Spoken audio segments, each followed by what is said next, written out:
नमस्कार सगळ्यांना, स्वागत आहे तुमचं सगळ्यांचं माझ्या व्हिडिओमध्ये। आज मी हलकी, पचायला सोपी आणि झटपट होणारी अशी दोडक्याची भाजी बनवणार आहे। दोडक्याच्या भाजीत कोणतीही डाळ टाकली तरी छानच लागते। तर इथे मी 2 चमचे मसूर डाळ घेते, त्याच्यामध्ये थोडंसं पाणी टाकून तसंच ठेवून देते। आता दोडका मस्त धुवून घेतलाय आणि आता त्याच्या ज्या शिरा आहेत त्या सगळ्या काढून घेते। ह्या ज्या दोडक्याच्या शिरा आहेत त्याची पण भाजी छान बनवतात, पण मी इथे दोडक्याचीच भाजी बनवणार आहे।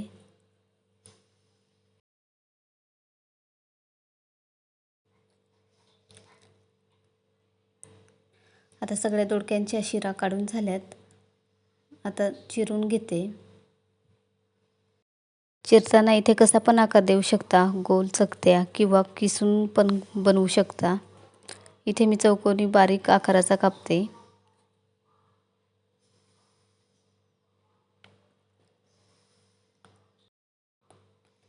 आता सगळा दोडका मस्त चिरून झालाय।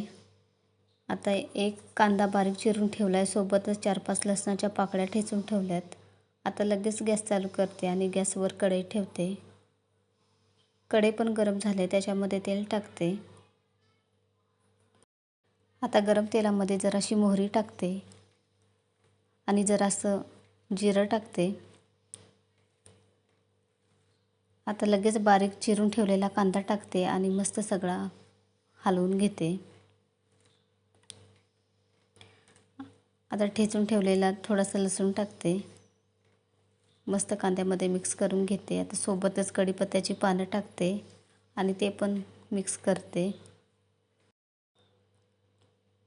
इथे आता मसाले टाकते, तर कांदा लसूण मसाला टाकते, हळद, गरम मसाला टाकते, धना पावडर टाकून सगळे मसाले चांगले कांद्यामध्ये मिक्स करून घेते।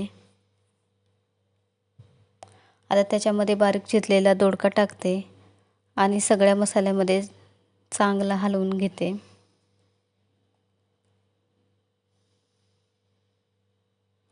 आता त्याच्यामध्ये थोडंसं पाणी टाकते आणि सगळा दोडका हलवून घेते। आता लगेच त्याच्यामध्ये भिजत ठेवलेली मसूर डाळ टाकते आणि सगळ्या दोडक्यात मसूर डाळ चांगली मिक्स करून घेते। आता चवीनुसार मीठ टाकते आणि परत थोडंसं हलवून घेते। दोडक्याला पाणी सुटते म्हणून मी इथे जरासंच पाणी टाकलंय। आता झाकण ठेवते आणि 5 ते 7 मिनिटं शिजवून घेते। आता 5 ते 7 मिनिटं झाले, तर आता झाकण काढून घेते आणि सगळा दोडका हलवून घेते। आता चेक करते शिजला का ते। इथे दोडका मस्त शिजलाय। आता लगेच गॅस बंद करून घेते।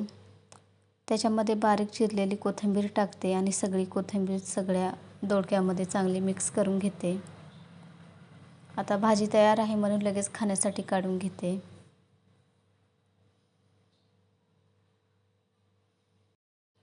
आता 5 मिनिटात तयार होणारी दोडक्याची भाजी तयार आहे।